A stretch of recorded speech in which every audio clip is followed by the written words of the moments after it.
promise made long ago stirs in the silence of a forgotten heart. The weight of a word given now strains against the world as it is. Listen, as the ice of a long winter begins to crack. Ordinary people say this, that holding powerful sects accountable is madness. That's usually true. But in life, regardless of whether one has power or not, I believe that if a crime is committed, one must take responsibility accordingly. Like spilling the blood of the blood spirit fivefold lords across Woljin Gorge? Yes, the celestial Taoist's gaze was very gentle.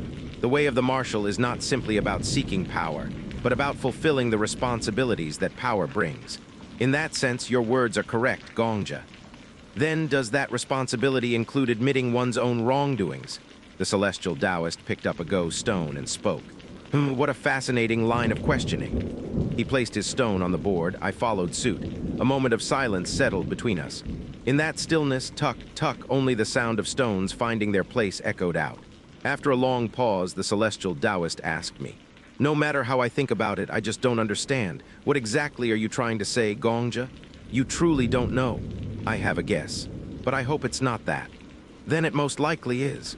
A curious smile bloomed at the edge of the celestial N, L Cyrillic letter 456, G Cyrillic letter 4BB te.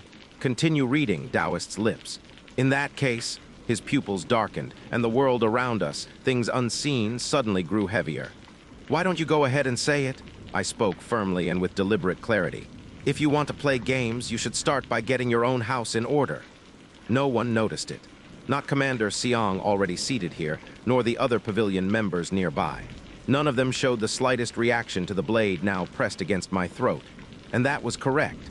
The woman beside me was at the manifestation of limitless extremes, a half step from the grand, void, formless itself. She was silently holding one of the 10 legendary swords, the 8-faceted venom blade, to my neck. But my eyes remained fixed on the celestial Taoist. I continued speaking in an unwavering tone. There are those within your ranks who act without your knowledge, and the severity of their actions gives more than sufficient justification to purge the original blood sect. So, if one cannot even maintain order within, then playing tricks on outside forces for your own amusement. Frankly, it's unpleasant to witness. HRR, I have nothing to say to that. And then, we're in the middle of a match, but one of Elderchin's own just interrupted it. HRR. Is that how it appears? The celestial Taoist laughed, genuinely amused, and I calmly turned my gaze toward Yang Yuji. Her eyes, filled with curiosity, astonishment, and a trace of fury, left a strong impression. I met her eyes and quietly said, "Why not put it away? It's not like you'll get to use it." "Wow." Yang Yuji let out a strange murmur of awe, and the celestial Taoist addressed her. HRR, put it away. As the young Gongja said, the game is still ongoing. Without protest, Yang Yuji lowered the sword and retreated. When I turned back toward the celestial Taoist, the aura surrounding his smiling form suddenly expanded. No longer a mischievous old man, but the supreme master of the martial world, a transcendent being beyond human limitation. His presence was something few could endure in the flesh, but it was fine. There was no killing intent. This was merely a test, one I could endure and withstand. The celestial Taoist's pupils traced an arc. "You are impressive in many ways, Gongja. If that is praise, I'll accept it gratefully. But you seem like you have more to say, or is that just my imagination? It's not your imagination." HRR. "Then please go on. We should bring things to a close." Wiping away the thin line of blood from my neck, I continued. "Elderchin, allow me to ask something else this time." "Go ahead." "I've received teachings from many sages, and from what I've learned, the martial path is not simply about pursuing strength. It is about upholding the fundamental order of the world." At this, the celestial Taoist's eyes widened. "Please, continue."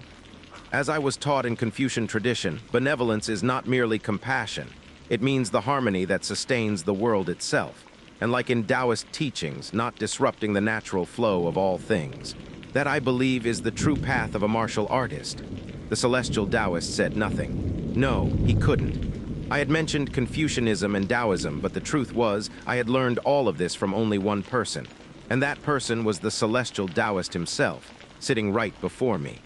The experiments recorded in the Tiyong record have deviated from all Tao, all benevolence. Treating the lives of commoners like experimental ingredients, that is the act of shattering the very foundation of the martial world. Am I wrong? Your words strike a chord in this old man's heart, Gongja. Yes, Elder Chin. As far as I know, you've taken many lives. Are you saying that among them, not a single one was a civilian? There were. Then should such words really be coming from your mouth? I believe I have every right to say them. And why is that? Because I drew a clear line between martial artists, those who entered the martial realm, and those who had no connection to it whatsoever. Is that so? If you doubt me, feel free to investigate further. The celestial Taoist held my gaze. I returned it. It was true, I had killed civilians, but never once had I killed someone entirely innocent. Civilians who had entered the martial world and civilians untouched by it. If one believes those two to be the same, I have nothing to say. But the celestial Taoist does not see them as the same. Neither do I. At last, the celestial Taoist's expression changed just slightly. A flicker of something passed through it, but I caught it. It was a decision. What decision, I could not say. One last question. His eyes sharpened.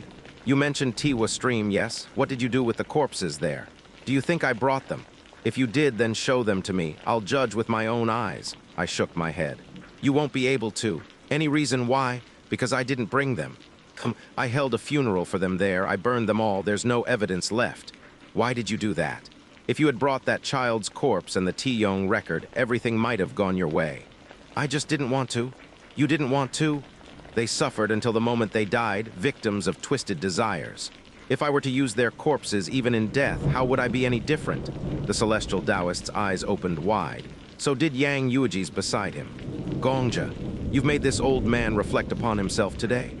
At that, Yang Yueji sharply turned her head. She had likely never once seen the celestial Taoist like this in her entire life. Neither had I, only twice ever. Today made it the third.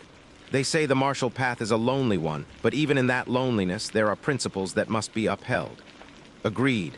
Elder Chin, you are the sect master of the original blood sect and the supreme master of the martial world. One who holds both titles must bear their weight and take responsibility for their words. You scold me, Gongja. HRR. As the celestial Taoist laughed, I quietly said, the martial world doesn't move by one man's will. It's more like a painting, every move interwoven to create the full image. A painting, If I were to remove a stone from this go board, what would you do? Ho! I reached out and picked up one of the stones. It was positioned on the edge of black and white, a pivotal stone that affected the entire board. If this stone were to move on its own, it would violate the order of go, would it not? Of course. But what if the stone had been placed incorrectly from the very beginning? The celestial Taoist looked at the stone in my hand and replied, then it should be returned to its rightful place. That is precisely what I'm doing right now. A smile spread across his lips. It was a smile of comprehension and acknowledgement. You are truly a peculiar stone, Gongja, unlike anyone I've met in all my years. I'm simply walking the path laid before me. Then the most fascinating part is where that path will ultimately lead. With another chuckle, the celestial Taoist placed a stone on the board. What do you think of this move? It was an unexpected placement. At first glance, it looked reasonable, and its true value would emerge several moves ahead. But it wasn't perfect. The world is wider than the Go board, and the stones upon it are countless, but only when each stone holds its place in harmony does it have meaning. The celestial Taoist's eyes deepened. The move you just made, Elder Chin, if I may speak freely, I believe it to be a foolish one. Foolish? Yes. Within 5 moves, you may break 5 white groups, but by the 10th move, 20 black groups will be destroyed. Your vision is vast. Staring at the celestial Taoist, I continued quietly. Everyone chooses their own path and must bear the consequences of that choice. That is the true meaning of Tao. Even if you were to take my head today, I would not hold a grudge. Will you play that move? The celestial Taoist urged me to read its meaning, and I did. He let out a hollow chuckle. You thought I'd kill you. I was prepared to lose an arm, at least. The celestial Taoist paused for a moment, gazing at me. You're mistaken. I am. You have the soul of a true martial artist. How could I lay a hand on someone like you? He tapped at the board with his finger. A stone thrown in jest. But now it must bear the consequences. I am deeply moved by you today, Gongja, which is why I will not play this move. The celestial Taoist fell briefly silent, then looked at me again. How about we resume the game next time on a fresh board? I am always ready. HRR. And this Tiyong record, may I take it with me? Of course. The celestial Taoist gazed at me for a moment, then smiled softly. I've never broken a board this way before, but I'll return soon. I'll be waiting, Elder Chin. Since I was the one who broke the board, I should bring a worthy gift next time. Will you accept it? Whatever it is, I'll accept it, since I know it won't be an ordinary gift, but I won't place much meaning on it. May I ask why? HRR. You truly are to my liking. You really are. Still laughing heartily, the celestial Taoist turned and began to walk away alongside Yang Yuji, and before long, the two vanished from view. I stood there in silence for a while, staring at the place where he had disappeared. Everything I had thought during our conversation had now turned into certainty. The celestial Taoist knew Yu Cheng's true nature. He also knew what Yu Cheng was trying to accomplish. In my previous life, I had two fathers. One was Xiao Yongchen, and the other was the celestial Taoist. He had been my goal in life, the point I aspired to reach. Even if, in the end, he abandoned me, I understood. Just as I had cherished him, I believe he cherished me too. There must have been a reason for abandoning me, and I had never tried to ask what it was. After all, I had no strong desire to continue living back then.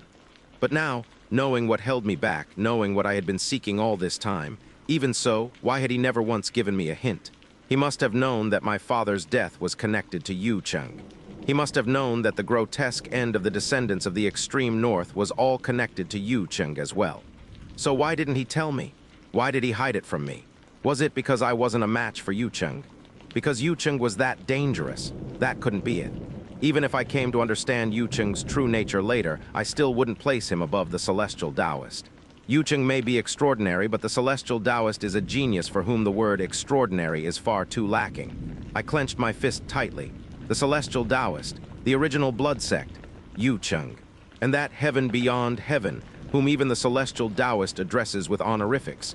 I intend to find out what that truly is in this life. With every step, they crossed not 10, but dozens of Jiang.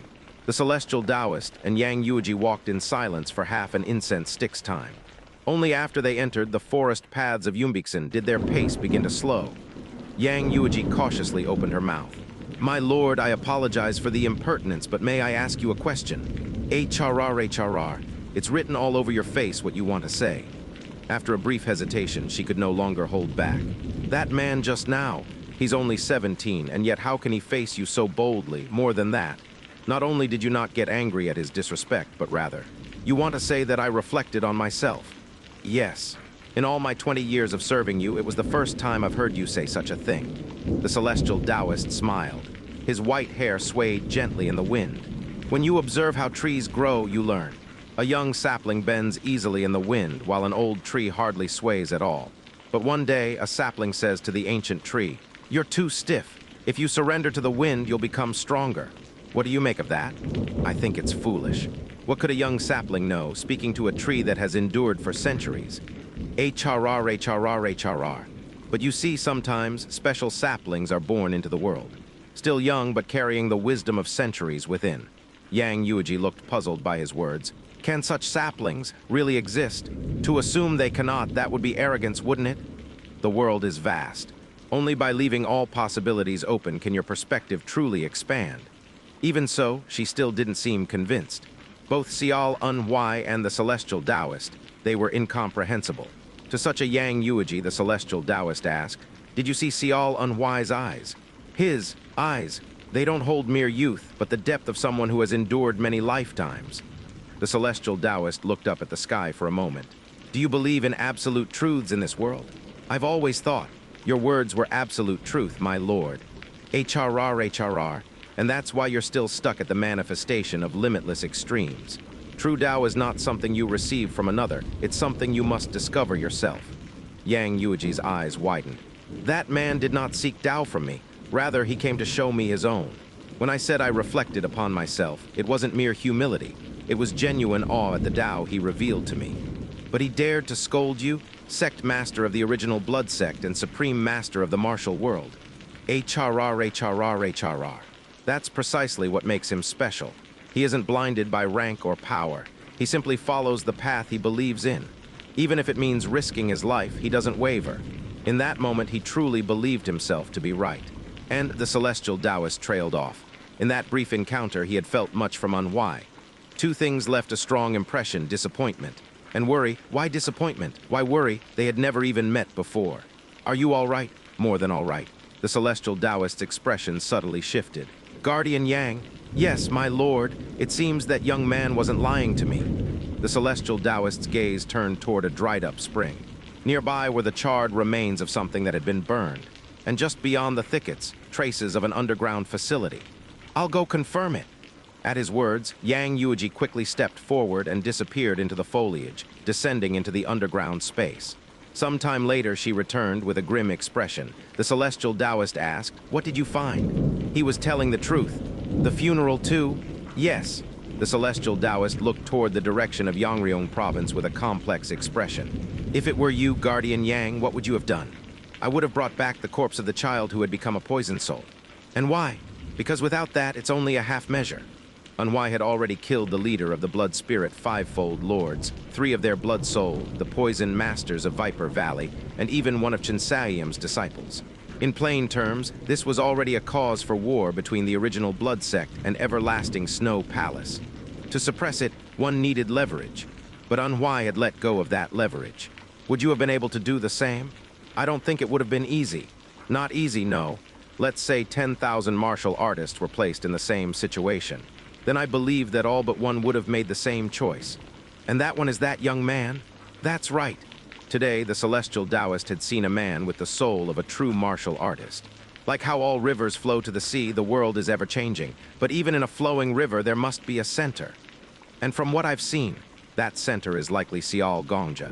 Yang Yuji knew one thing for certain. She would never forget this day, not even at the moment of her death. That's how deeply this shook her. Had the celestial Taoist ever praised someone this highly before? Never, not even once. Suddenly, she grew curious. Then, what kind of gift will you prepare for him? He said he places no value on material things. The celestial Taoist's eyes shone like a deep lake. In the end, everything people seek in life boils down to 3 things: power, wealth, and knowledge. And since Sial Gongja has no desire for the first 2, you're going to give him knowledge. HRR. No, I'm planning to give him something even more valuable. Something more valuable? A chance. A chance. A chance to prove his Tao. Yang Yuji asked nothing further. She knew she couldn't begin to fathom the depths of the celestial Taoist's intent, and had no desire to try. To her, the celestial Taoist was the sky itself. How could she ever doubt the sky? And Guardian Yang, yes, my lord. No matter how taken you are with Sial Gongja, leave him be for now. Yang Yuji smiled sheepishly. You noticed? I did. But there's something you didn't notice. I didn't. Even when a sword was at his neck, he didn't flinch. My lord, no matter how highly you think of him, he's only at the 3 flowers gathering purity stage, and very young. Is it even possible to react in time? The celestial Taoist burst out laughing. I thought the same, but I was wrong. He did react. No one else present saw your hand, not even for a moment. But for the briefest instant, he looked at it. You mean he could have avoided it?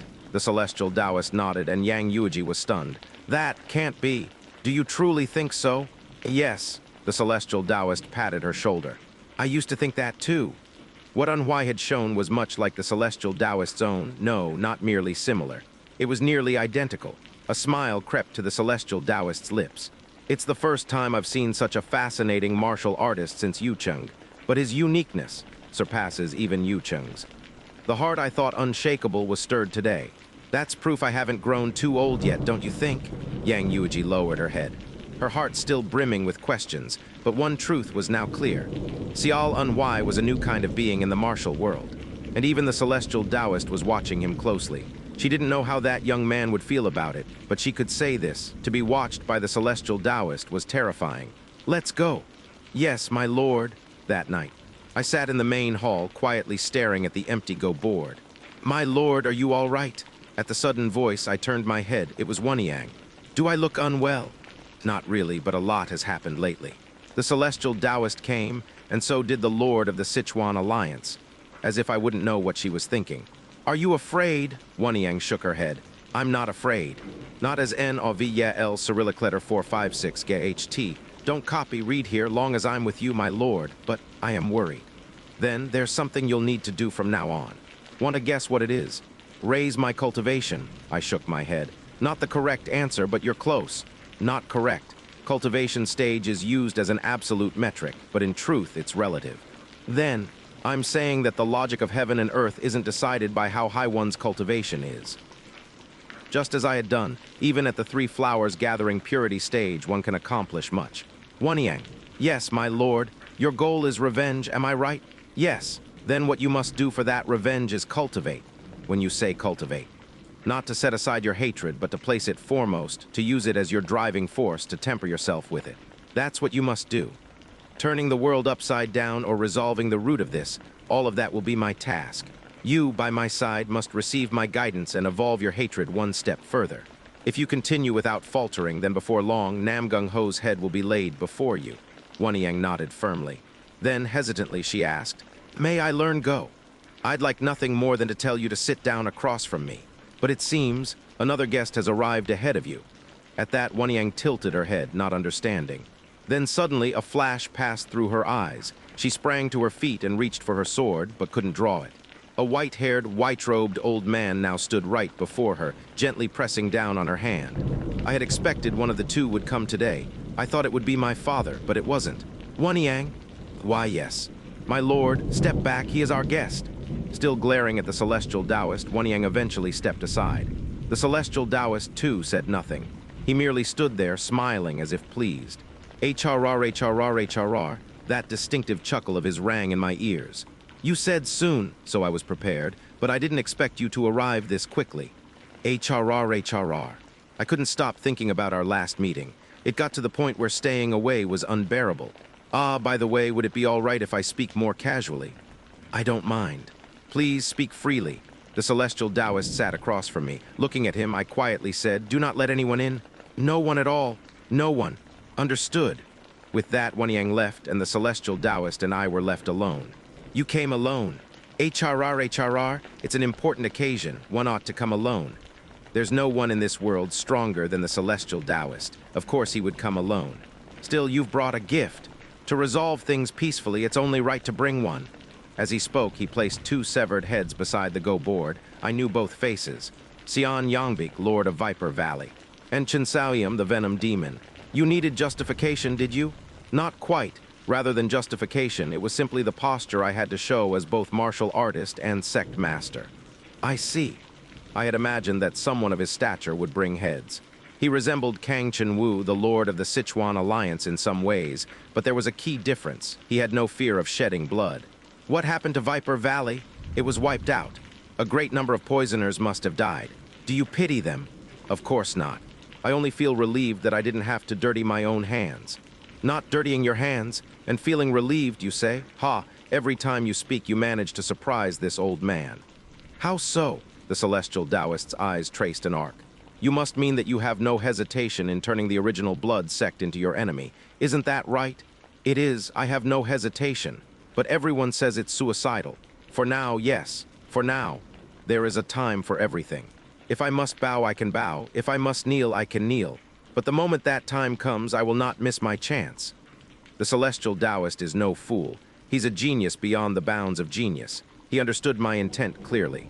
There is one who must be killed, and if that one is not handed over, you'll kill everyone. Yes, that girl who just left, she bears the Namgung name, doesn't she? She does.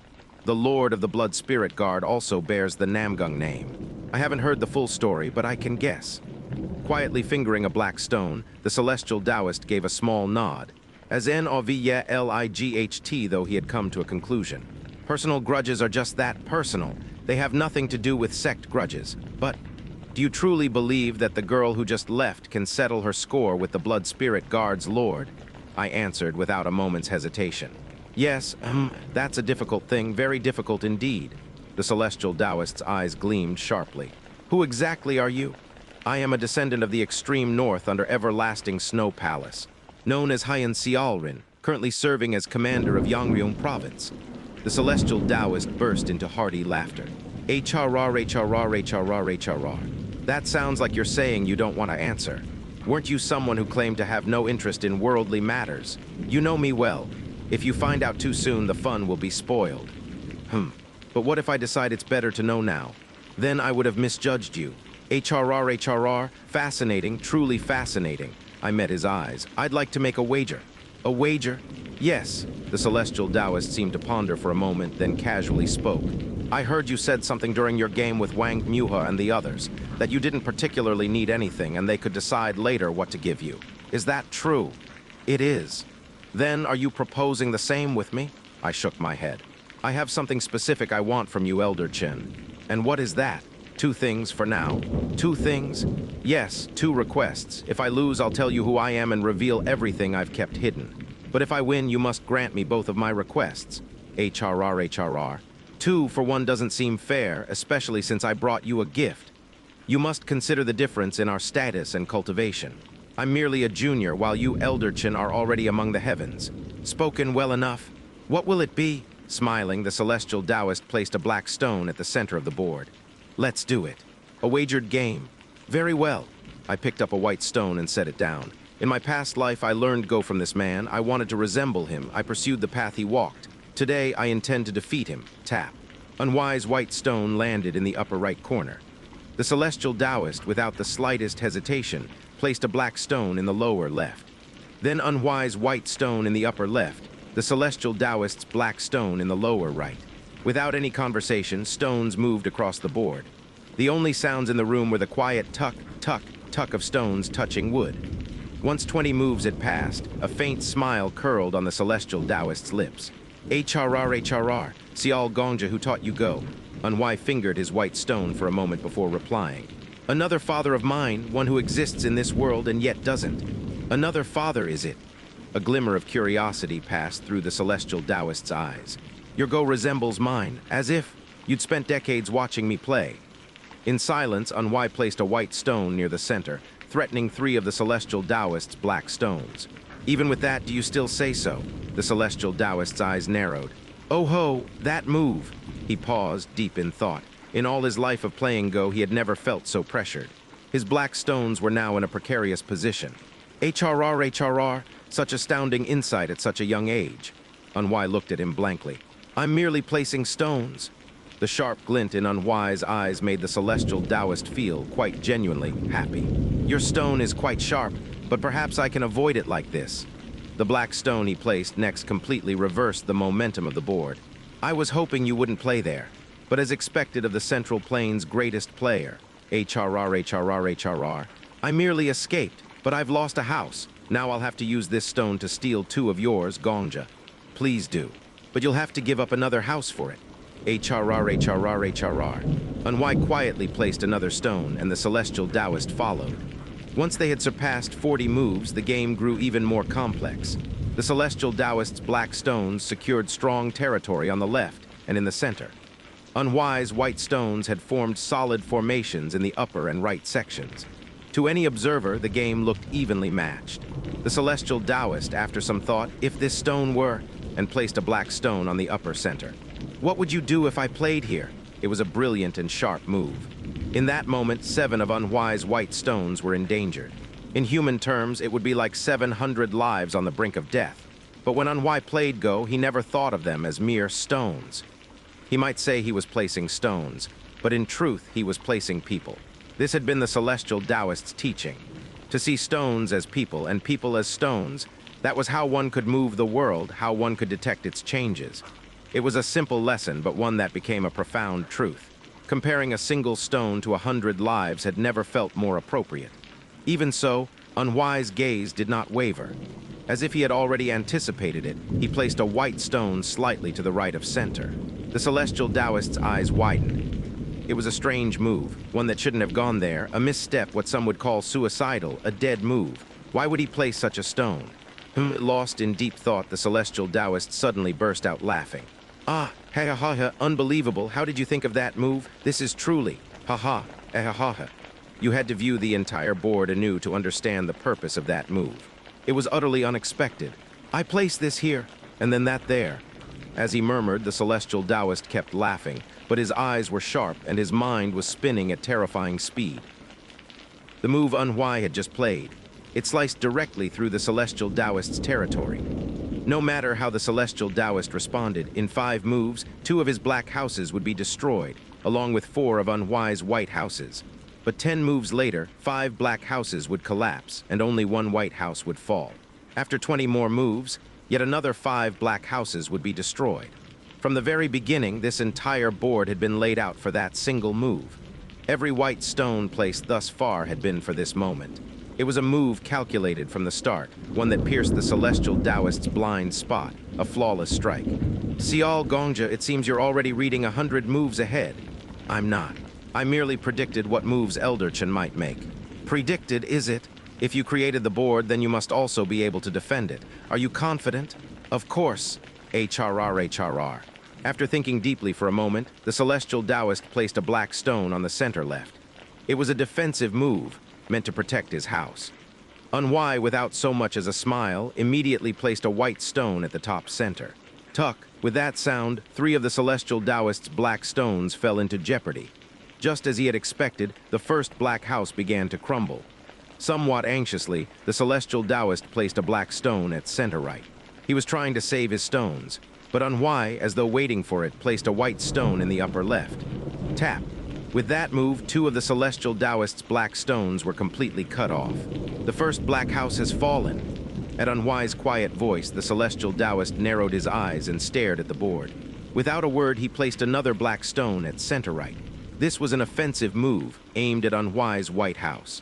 But again, Unwai responded instantly, placing a white stone in the lower center. This move not only neutralized the celestial Taoist's attack, but also threatened another black house. 5 moves in. The second black house is already endangered. HRR. The celestial Taoist placed a black stone in the upper right to defend, but Unwai countered by placing a white stone in the center left. Tap. With that move, the celestial Taoist's second black house was completely surrounded.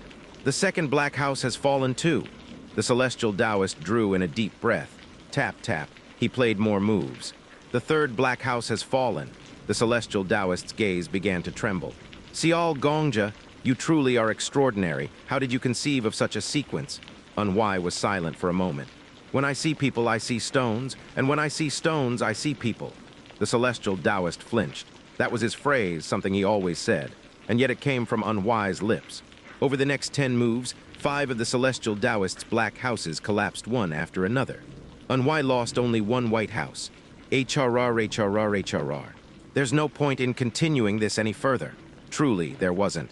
The board Unwai had laid out completely isolated the celestial Taoist. At first, the celestial Taoist had wondered if it was mere luck, but it wasn't. Every part of it was calculated. From 1 white stone, the entire board had tilted. It was an inescapable hell of inevitability. Sial Gongja, I concede. As Unwai quietly lowered his head, the celestial Taoist asked him, I truly am curious now. Who exactly is this other father of yours? Unwai paused. As I said, someone who exists in this world yet does not. The celestial Taoist's eyes sharpened. HRR. How intriguing. May I say one thing to you, Elderchen? Go ahead. Each of your moves is flawless. However, you place too much meaning on each individual stone. The celestial Taoist's eyes gleamed. Meaning, you say? Yes, Go is not one with a single stone. What matters is the flow of the whole. At those words, the celestial Taoist fell briefly silent. In his entire life, no one had ever offered him advice on Go. And yet, at this moment, he felt Unwai was correct. Silently, he gazed at Unwai. Quietly, then he spoke. Sial Gongja, there's something I wish to ask. If it's something NOVELIGHT I can answer, I will. Why do you play Go? To win? That's all. Unwai thought for a moment, then replied. No, also, to understand my opponent. The celestial Taoist's eyes softened with understanding. To understand him, so you wanted to understand me. Silence settled over the room. The celestial Taoist looked between the board and Unwai as if seeing a vision. In his eyes were astonishment, reverence, and a strange sense of joy. For the first time in over 100 years, I've tasted true defeat. He looked at Unwai. In his gaze now was a respect he had never shown before. You, who exactly are you? I am Sial Unwai, descendant of the extreme north under everlasting snow palace. There's nothing more I can say. I believe you understand why, Elderchen. I do. No matter how much of a wager it is, Go is a battle between people, and if there is a winner, the result must be accepted. I'll resolve this curiosity of mine some other time. The celestial Taoist straightened his posture. Now then, tell me the 2 things you want from me. As if anticipating something enjoyable, a faint smile played at his lips. Of the many things soon to unfold, I ask that Elderchen not involve himself. That is my first request. Involvement, is it? The stone I tossed in jest must have bothered you more than I thought.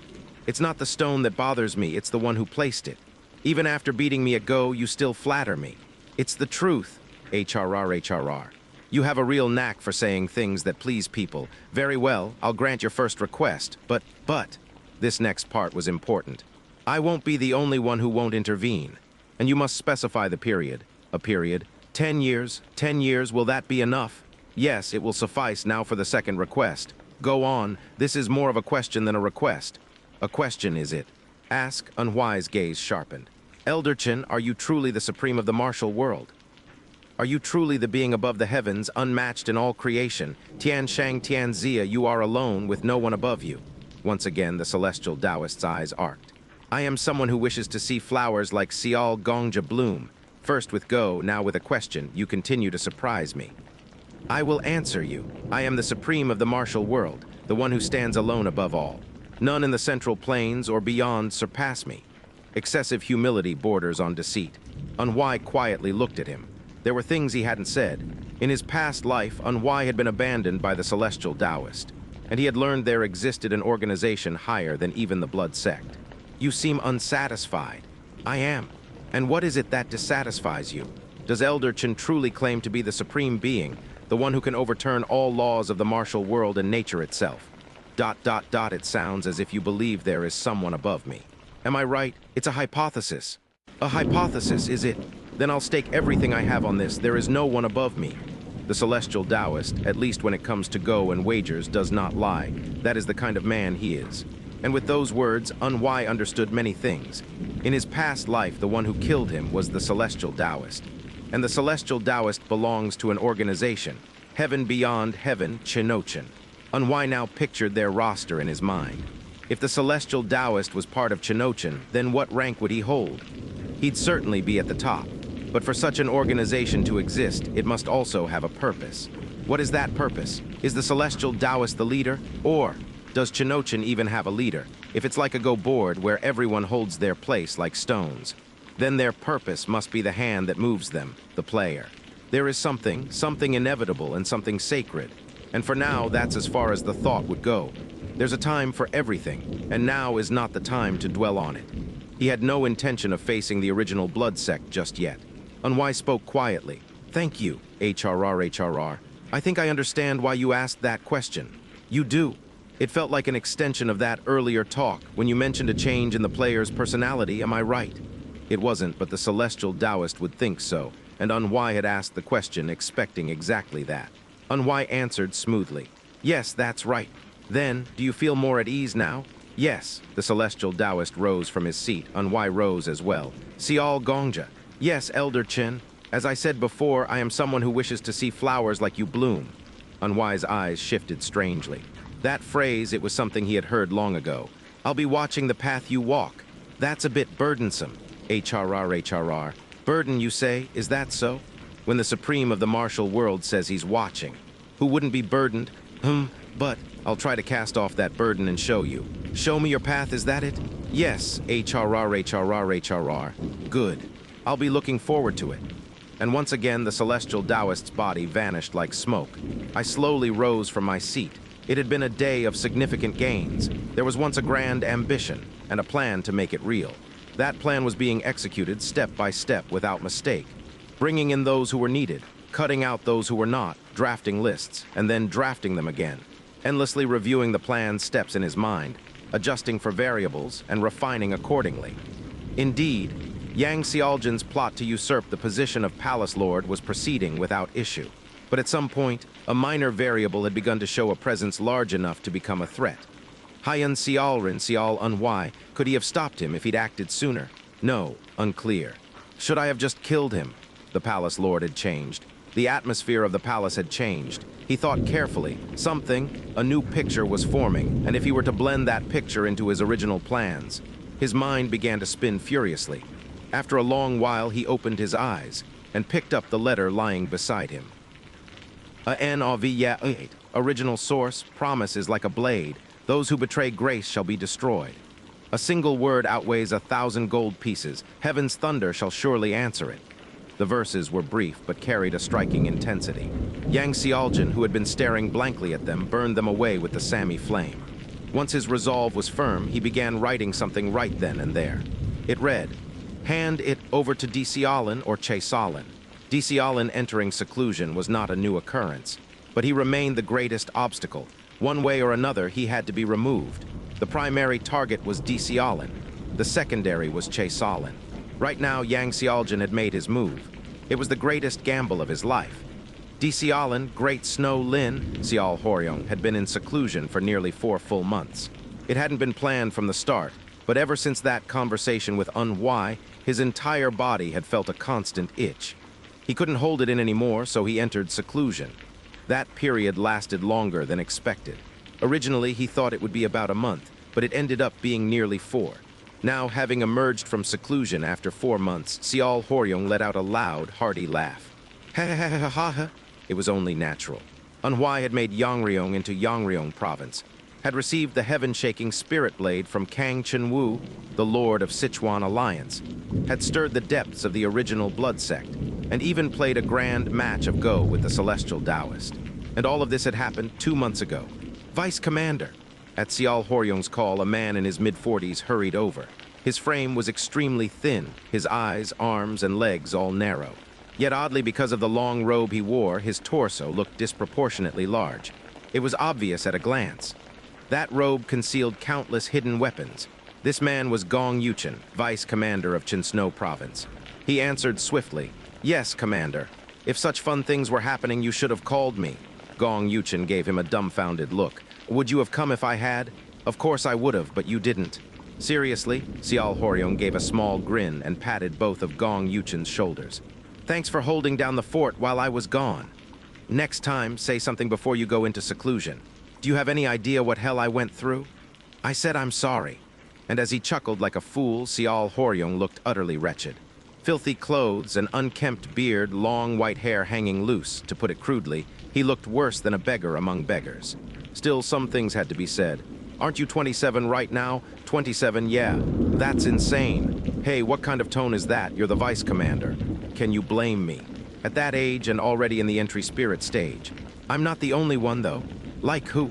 Well, there's the Sichuan Overlord of the Sichuan Alliance, or that Supreme Martial Master of the Blood Sect. And those 2 monsters are fond of our youngest. Why's the topic veering like that? How could it not? You think our youngest is going to leave Snow Palace at this rate? Who knows? If it were me, I probably would. With a smile, Xiao Horyong turned his head. This place, Chinsno Province, the heart of the Snow Palace, was the grandest city in the territory of everlasting Snow Palace. Ice towers pierced the heavens, and the walls of pale blue ice looked down coldly upon any would-be invader. The place that overlooked all this was Yongxialu, the commander's office in Chinsno Province. Gazing at the view, Xiao Horyong spoke firmly. "If he wants to leave, I won't stop him, but before he goes, he's got to accept this big brother's gift." "Are you going like that? Does it matter how I look?" "It does. Please just wash up before you go." "Fine, fine. And one more thing." With that, Gong Yuchen approached Xiao Horyong and discreetly handed him a letter. "This is from the Pavilion Lord of Bikryongak. He said to give it to you when you came out."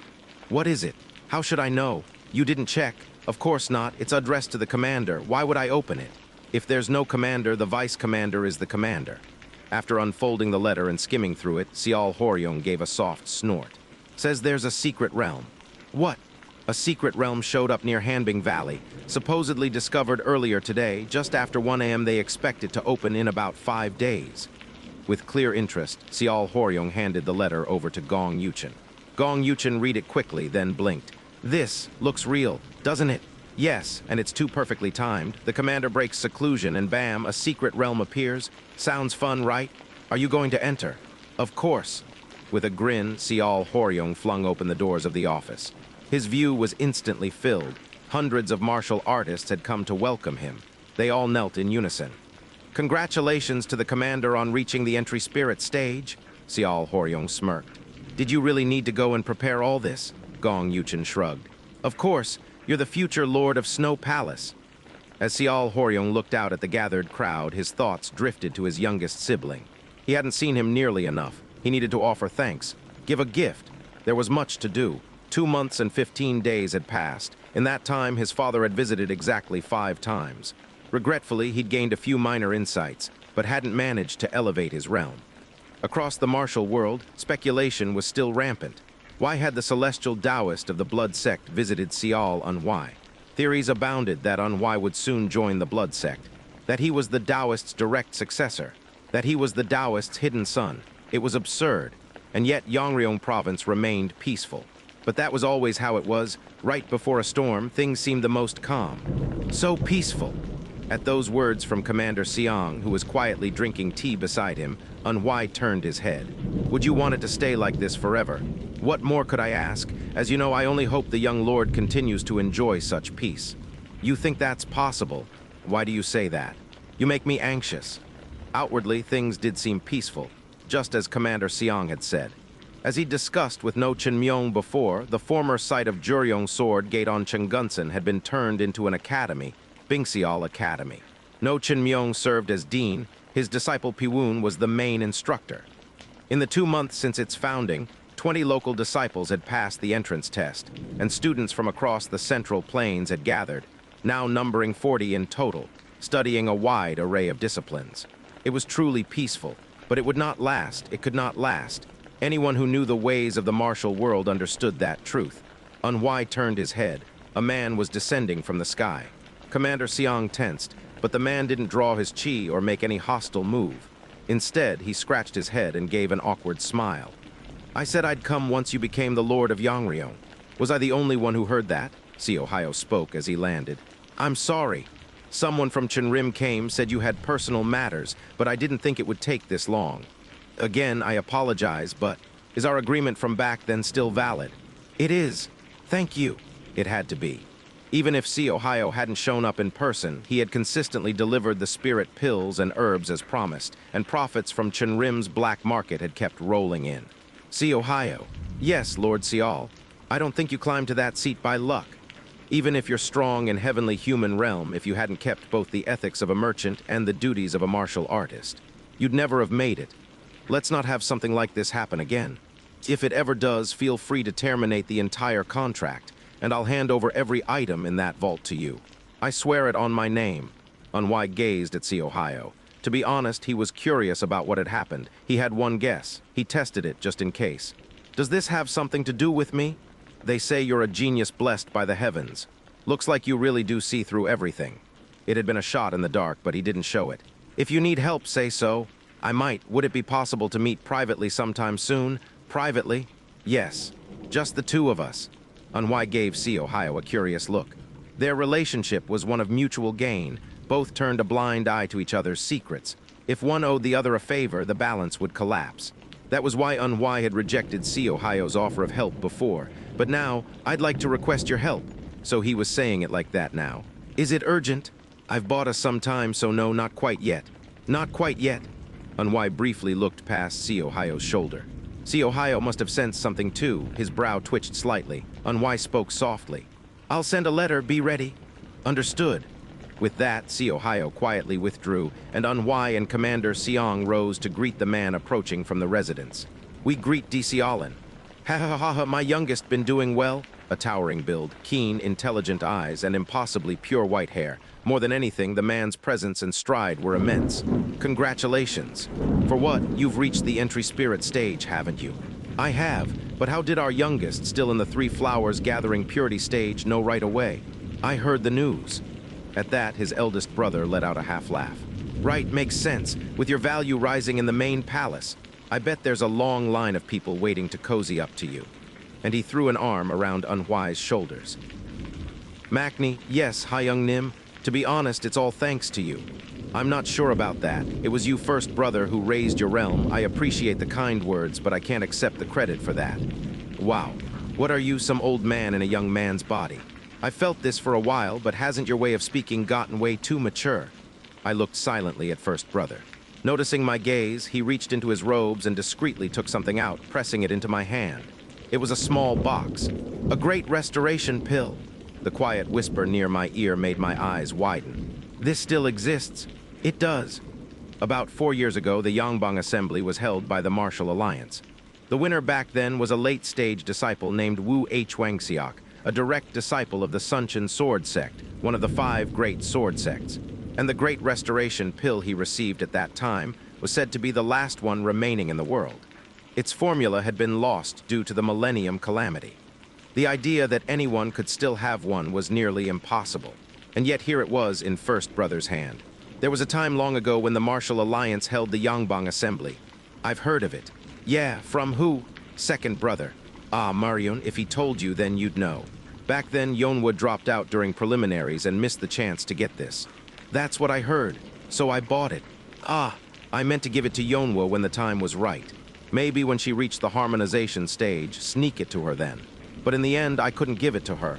I ended up giving everything I had to get it. Turned myself into a beggar. If it was Wu Huangxiok of the Sunchen Sword Sect, then he was a direct heir of the sect. Even if the pill didn't mean much to him, he wouldn't have given it up just for money. A strange smile formed on Sial Horyong's lips. You're sharp. No wonder you were the first of the polar lineage to make it to commander. Your intuition's deadly. What did you promise him? Nothing much, just some gold and a future favor, that's all. This pill is too valuable, I can't accept. Come on, just take it, you never know. I might enter a secret realm this time. My eyes twitched. A secret realm, you say? Yeah, Bikryongak sent me a letter as a gift for reaching the entry spirit stage. It mentions the location of a soon-to-appear secret realm. Judging by the time it was discovered and how the celestial compass reacted, it seems like it's divine grade level 3. You know what that means. Those kinds of realms usually contain spirit pills and such.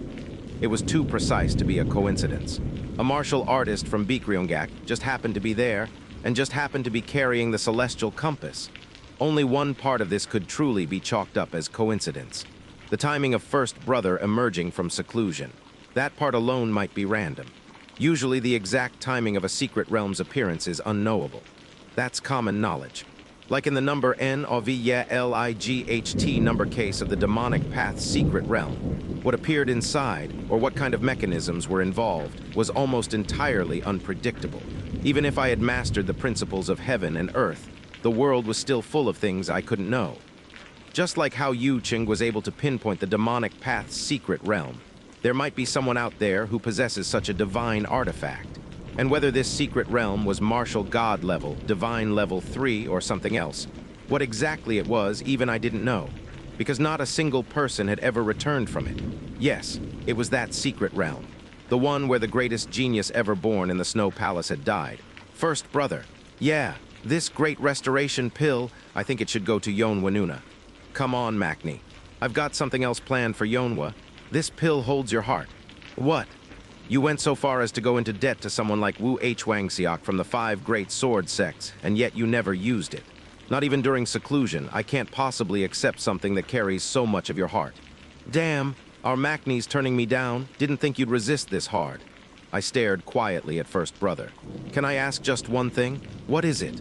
Are you really going to enter that secret realm? At that, he gave a crooked grin. Makni. Yes, Hi Young Nim. Do you know what I care most about in this world? It obviously wasn't the title of Sogungju. I had a good idea. What makes a genius a genius? What drives someone like him to never stop striving? Where did his freedom come from? What had created it? Secret realms? Oh, to be more exact, the truth behind the Millennium Calamity. It wasn't even surprising. The Millennium Calamity. An event that took place 700 years ago, one that wiped out 1,000 years of history in the martial world. The greatest catastrophe in all of Murim history. And there's something that must be made clear. The reason we say the calamity happened 700 years ago is because that was when secret realms began appearing.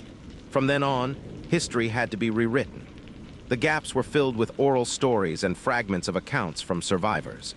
But no one knew why the Millennium Calamity happened, why the primordial era ended, why the mighty forces of that age, like the 9 great sects or the 5 noble houses, vanished overnight. Why their martial arts and artifacts only show up now in secret realms. No one knew. Personally, I suspected someone had deliberately erased it all. But who knows? It could be that the information simply didn't exist. Even if I had been the Blood Heaven adjudicator, even if collecting martial arts had been my obsession, there was no way I could know everything. And truthfully, I never cared much about the Millennium Calamity. But First Brother did. Zam.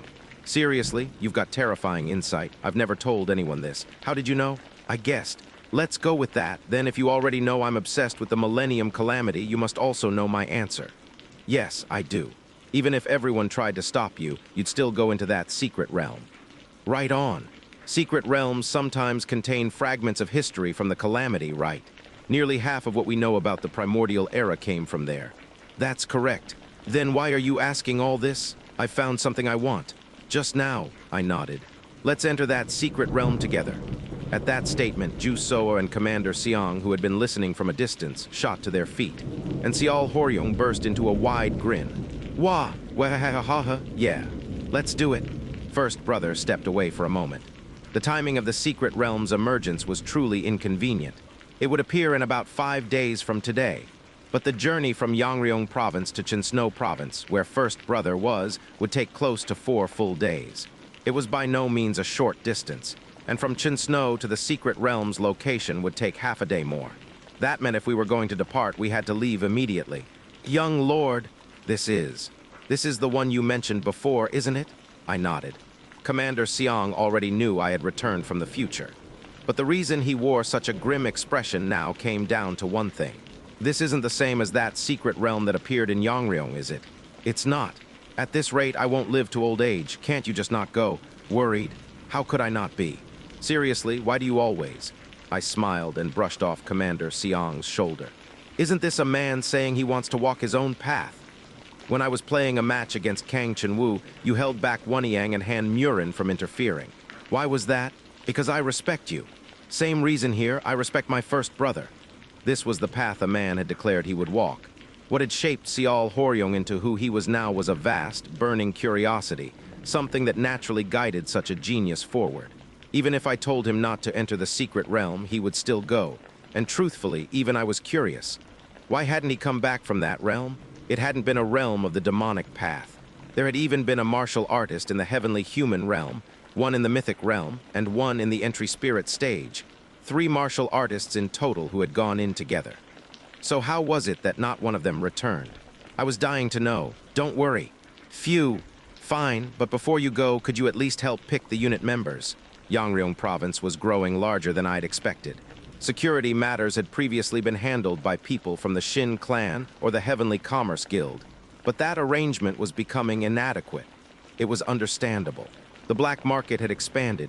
News had spread that we now controlled Shinsum Valley, the largest cultivation site for divine ginseng flowers, and on top of that, No Chinmyong, a master of the heavenly human realm, had established an academy here.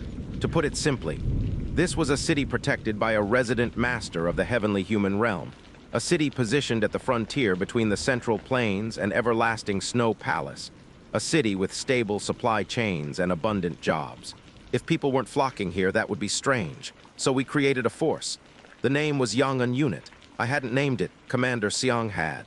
He took the Yang from Yangryong and the Un from my name, Unhuai, forming Yang'an Unit. Ju Soa was appointed as the unit's commander. Under her, 2 subdivisions were created, 1st Division and 2nd Division. 1st Division leader, Namgung Wanyang 2nd Division leader. Han Murin recruitment had already brought in nearly 200 applicants. Commander Siang, yes, while I'm gone, you'll need to serve as acting commander. Can you do it? If I must, then I'll do it. Then starting now, you're acting commander. Starting now? Starting now. Wanyang Murin, the 2 of them stepped forward at my call. You'll be selecting your own unit members. They're the ones who will take your orders. If I pick them myself, it wouldn't be appropriate. They both nodded. Then I turned and looked toward Ju Soa. Worried. This isn't related to that demonic realm from before, right? In the big picture, maybe, but in the smaller picture, no. You're not going to just die some horrible death in there, are you? At those words, I let out a dry laugh. Wanyang and Han Murin glared at her, while Commander Siang furrowed his brow sharply. Wait, why are you all looking at me like that? It's not unreasonable to ask. Commander Siang stepped over and gently pressed down on Ju Soa's shoulder, whispering, Come on, Commander Ju. Don't jinx it with that kind of talk. I am worried, that's all. He waved his hand vaguely. I trust you'll manage well while I'm gone. Commander Siang, make sure to consult properly with Han Siakyun, the Grand Commander, on matters of Yangryong. And send a letter to Si Ohio of Chinrim. Tell him I'll come to see him myself later. Understood. I turned my body without hesitation. First Brother stood there with a bright smile. Shall we go? Yes, Hyung Nim. I intended to save this man. And just as I had come to understand second brother's heart, I now wanted to understand this man's heart as well. I had to know whether he was truly worthy of being the heir of Snow Palace, the one I was determined to protect. Not just curiosity, necessity. Internally and externally, Sial Horyong was undeniably recognized as a genius. But there was always a qualifier that came attached to that word: free-spirited. Sial Horyong was an excessively free-spirited genius. You didn't have to look far to prove it, just consider the current situation. From Chinsno province to Yangryong was quite a distance, yet Sial Horyong had come alone. To be precise, he brought only one coachman, but the one driving the carriage now wasn't the original coachman. It's really quite strange. Our coachman Sang is a martial artist at the Profound Heaven stage, and he's never even had a minor illness. But food poisoning, come on, Makni. Yes, Hyung Nim. Isn't this just way too insincere? Sial Horyong seemed to find the entire situation genuinely amusing. Unwise spoke. He is someone connected to me. Yes, you don't need to worry about Coachman Sang, and frankly, the one driving now might be even better at it. Yeah, looks like it. Wearing a curious smile, Sial Horyong tossed a comment. Go on, seems like he's got something he wants to say to you. Understood, and once again, I apologize. No need, the sooner you go, the better for me. Unhwai looked at the dismissive wave of Sial Horyong's hand for a moment, then moved up to the driver's seat. There, Siohio, who was calmly holding the reins, came into view. Unhwai simply stared at him without a word. Want to test that? Apologies? You better be. He turned his gaze forward. The scenery was flashing by rapidly. Siohio was a martial artist in the heavenly human realm. Using natural chi, he had drastically accelerated the speed of the carriage. Nothing to complain about. If not for that, Unhwai wouldn't have let it slide so easily. I didn't expect you to be so shameless. After some thought, Siohio finally spoke in a quiet voice. His name was Sangjin, I believe, that coachman. So, it's just mild food poisoning. He'll recover in a day. In fact, it'll even clear out some of the stagnation in his chi and blood. Do you think that's what I'm asking about? ... It was urgent. Siohio had said it himself. He had something he had to speak about in private. He'd insisted it was important and asked for time. Then Sial Horyong showed up and Unhwai told him to wait, that he'd send a letter once things were settled. But Siohio didn't want to wait, so here he was. Then explain. What's so important that you had to poison the coachman and follow me yourself? ... Can I explain later? Unhwai turned his gaze on him again. He didn't need to say much. Siohio was someone who could say a lot with a few words. And Unhwai was someone who could read those words. To go so far as to poison the original coachman and now ask to explain later. The pieces aligned in Unhwai's mind. He asked bluntly, You planning to come inside the secret realm? I am. Sounds like you were going to sneak in no matter what. I'll make it simple. You're now my coachman and my protector. From now until we reach the secret realm, you're by my side. Are you serious? I'm not the type to say something twice. You'll need an alias too. What should I call you? Sioha.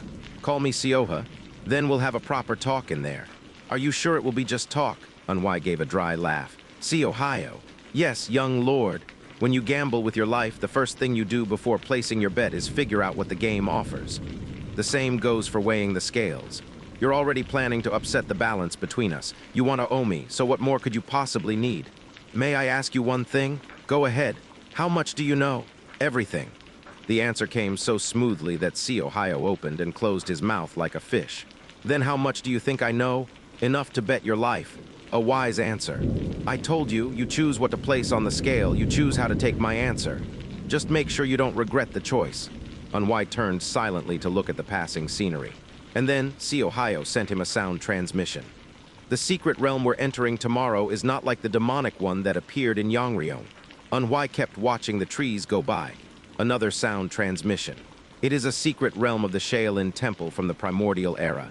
And if possible, I would advise you not to enter. Reason? Before I explain that, aren't you curious why I'm so sure it's Shaolin's secret realm? Are you going to tell me? I am. There are strange artifacts in the world.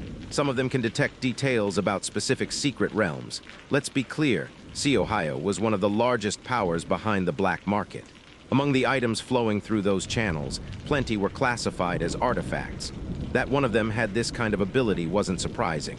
So, the artifact I possess can reveal the interior layout of a secret realm. It has limited uses. Go on, but there are rare realms where even it can't reveal everything.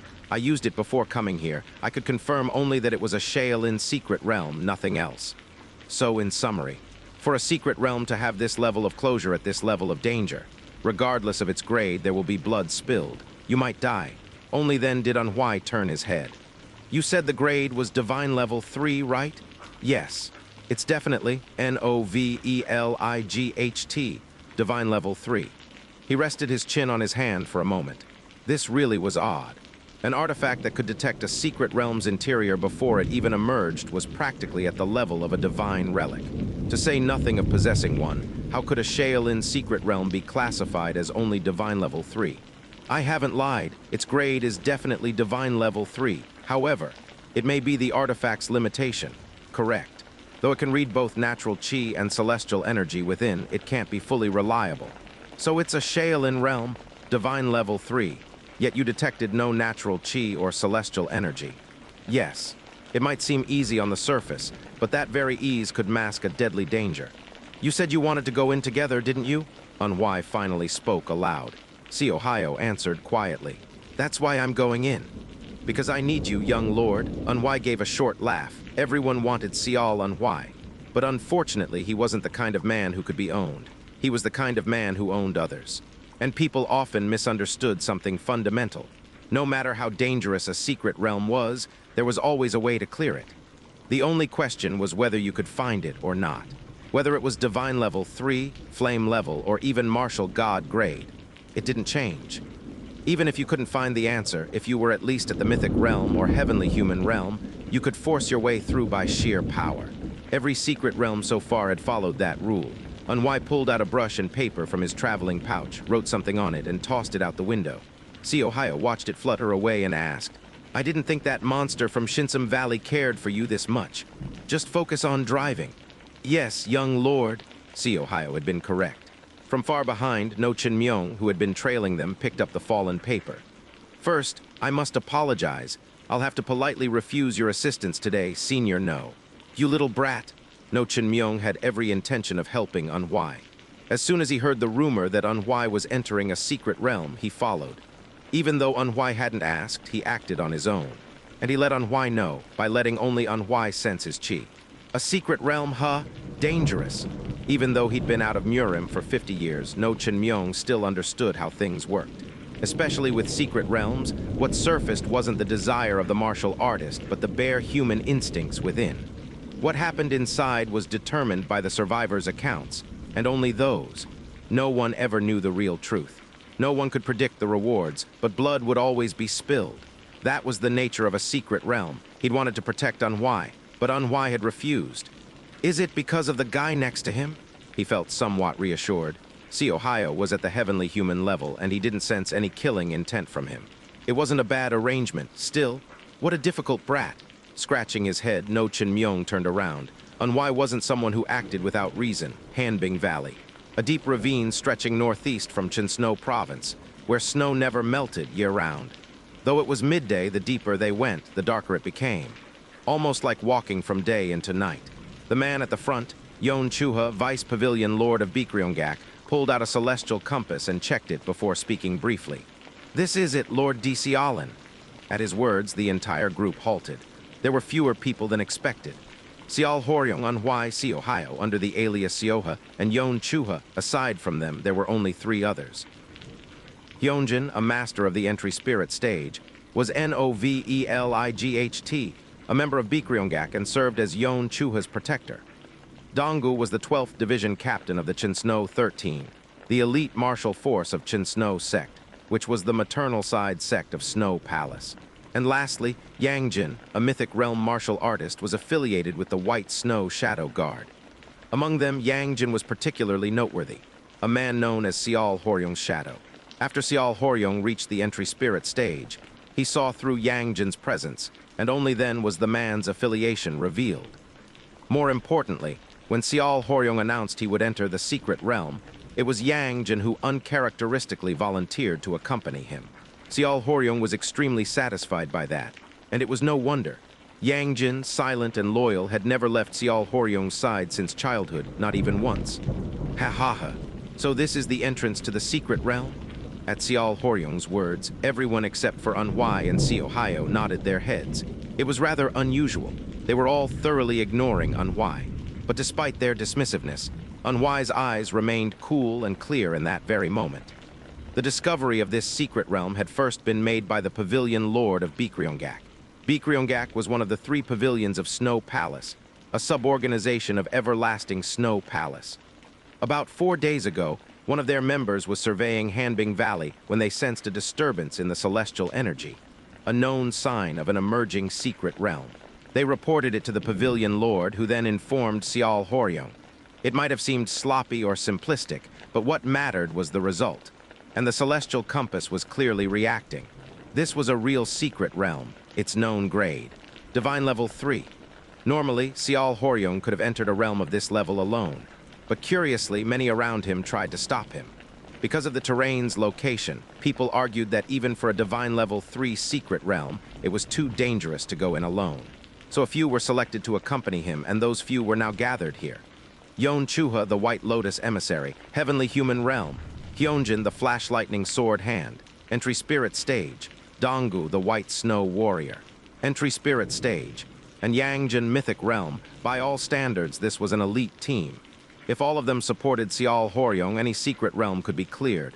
But conversely, if their intent shifted, they could erase someone without a trace. Unhwai recalled his memory. As far as he remembered, there had only been 3 people who entered this realm with Sial Horyong: Yon Chuha, Hyunjin, and Yang Jin. All 3 went in, and none came back out. But now Donggu of Chinsno sect had been added. Unhwai quietly touched his chin. Back then, Sial Horyong hadn't yet reached the entry spirit stage, so he'd expected some things to change in this life. But of all people, why Chinsno sect? For now, he let it be. Unhwai shifted his gaze. Before them stood a massive wall of ice, so pristine and transparent it resembled a mirror. And soon, a shimmer began to ripple across its surface. The entrance, Donggu, captain of the 12th unit of Chinsno 13, stepped forward and spoke. "Lord Disialan, just in case, I'll go in first." Without delay, Donggu stepped into the secret realm. The others followed behind him. Sial Horyong went in as well. Only Unhwai and Siohayo remained. "It's not too late to turn back," Siohayo said. Unhwai turned his head. "Does it look like that to you?" "Yes, you're more timid than I thought. You're the one who's reckless, young lord." "Siohayo." "Yes, if you want something from me, then once we're inside, follow my orders completely." "Can you do that?" "Of course, and I remind you it's Sioha, not Siohayo. You introduced me that way to the others, remember? Why switch now?" "Because it's just the 2 of us right now." Unhwai smiled faintly, then walked forward. Siohayo sighed, then followed. Both stepped into the secret realm. The moment we entered the realm, I forgot everything and felt pure awe. For that brief moment, even the question of why no survivors had ever come out of this place vanished from my mind. Before me stretched a blue sky, clouds, and an endless ocean. It felt as if we were standing on the sky itself. It was breathtaking. I turned around. "What is this place?" The voice didn't come from me. It came from Siohayo. That was right, even I had been stunned into silence. Above us stretched the boundless sky and sea, but amid them the outline of a massive temple began to appear. A temple surrounded by clouds. More precisely, a temple seemingly built on a foundation of clouds. I had never seen anything like it in my life. A temple floating in the sky. That vision you saw, didn't it show this? I did see a temple in the clouds, but I never imagined it was floating. I let it go. But right now, Siohayo's expression was bad. He couldn't admire it the way I could. That was the truth. "I can't move my internal energy." It wasn't just internal energy. Even natural chi, no, all chi in general has stopped moving. I'd felt it the moment I entered. The countless flows of chi that resided in my body had completely stopped. Not just my inner energy, but even the faintest resonance of hidden chi. Yes, in this place, chi simply didn't exist. I thought perhaps innate true chi might still function, but I already knew the answer to that. This was why none of them could admire the view purely. I said to Siohayo, "Calm yourself." "Young lord, does this look like a time to be calm?" "That's exactly why I'm telling you to calm down." "Sioha." "Yes, young lord. Do you not trust yourself?" Siohayo's eyes widened. "Is your identity built on martial arts?"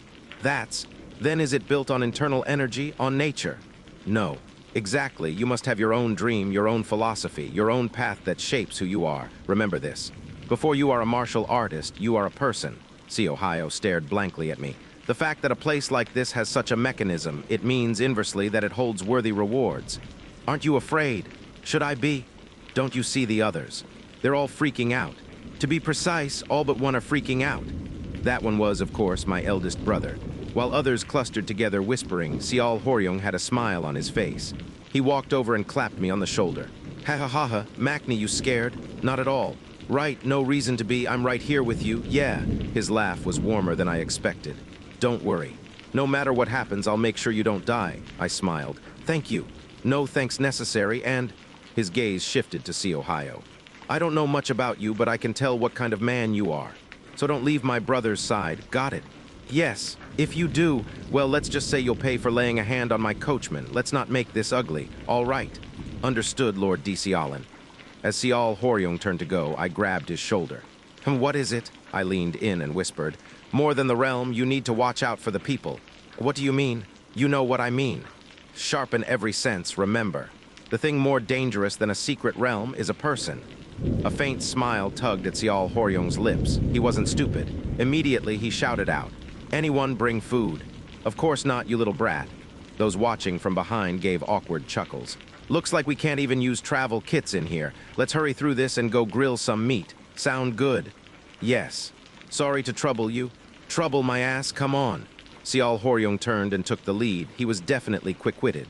You're quite the actor, Si Ohio muttered beside me. I didn't bother replying. This was a secret realm I had never seen or heard of. And if Sial Horyung was the only trustworthy one here, then striking first would be idiocy. Let them be. You never knew what might happen inside a secret realm. All right, let's head up. At Sial Horyung's voice, everyone began to walk, but they didn't get more than 5 steps. Sial Horyung made a puzzled face. Right, we can't use internal energy. How the hell do we climb up there? I said quietly. There's a path. A path? Everyone turned to look at me. I raised my index finger and pointed. Beneath the temple. You see that area where the white clouds are thickest? Yeah, I see it. There's a bridge looks like it's carved from white jade. Oh, you're right. We should be able to reach it that way. Our Makni's got sharp eyes, huh? I only smiled. The 4 men standing near Sial Horyung stared at me as if surprised, then began to move. Si Ohio asked quietly, "How did you see that? Even I couldn't. Just because chi is blocked doesn't mean I can't read. Can't you feel the energy concentrated there?" No, I can't. Then it seems your training is lacking. Si Ohio let out an exasperated chuckle. You're the strange one, to sense chi better than someone in the heavenly human realm. No one would believe that even if I told them. Does other people's opinion matter? If you believe in yourself, that's enough. Leaving Si Ohio behind with a stunned face, I walked ahead. A temple wrapped in clouds. Anyone could tell it was Shaolin, the legendary pillar of the primordial era. Though the Millennium Calamity's main villain was the Blood Demon sect, the Shaolin Temple was just as famous. Shaolin was the backbone of the Martial Alliance, and its abbot had once been the Alliance Lord. I was deeply curious about this secret realm. Divine level 3? No, this was no realm of such a petty grade. If anything, it stood far above even martial god grade.